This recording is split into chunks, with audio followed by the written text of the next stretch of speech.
Tawge. TAWG. Time alone with God every day.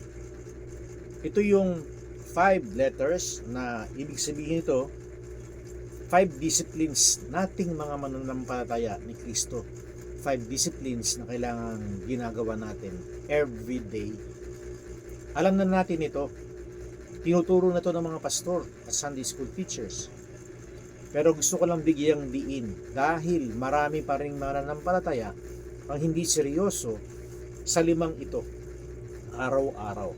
So, kailangan natin tong tawge para madali nating tandaan. Time alone with God every day. Ito yung 5 disciplines.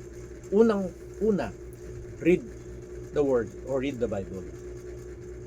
Huwag tayong magbabasa ng open and read. Sabihin basahin natin ang Biblia sunod-sunod. Continuously. Pero wag naman yung one to sawang basa. Bigyan natin ng oras. Kung 1 hour basa, good yun. Or 1 chapter a day, good. Start from the New Testament kung bago kang mananampalataya. Dahil sa New Testament, andyan pinakikita yung buhay ni Jesus at yung instructions niya sa church. Ikalawa, yun yung una, read the Bible every day. Okay? Ikalawa, meditate. Doon sa kaya nga hindi kailangan napakahaba. Halimbawa, 1 chapter lang, meditate. Meditate ka anong gusto mong segment doon o story na i-meditate mo, pagbulay-bulayin mo. Okay? Contemplate, reflect.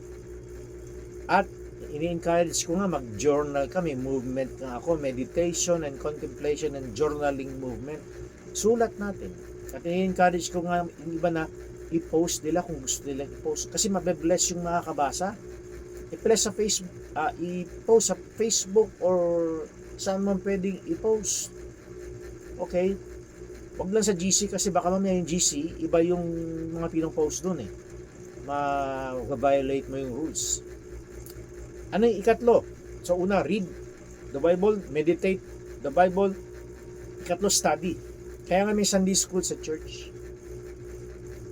Ako meron kinoconduct na study. Kailangan yung thorough study, yung learning talaga about the Bible. Hindi lang siya meditation but learning na. Ika-4, trust the Bible. Especially kung sa meditation mo may nare-realize ka, magtiwala ka doon sa sinasabi ni Lord, magtiwala ka sa pangako ng Lord, panghawakan mo, pang-4 yan. And ika-5, obey. Kasi useless yung pagbabasa, pagme-meditate at pag-aaral natin if we do not obey the truth na sinasabi ng salita. Lalo na kung inuutos sa atin, we must obey the word.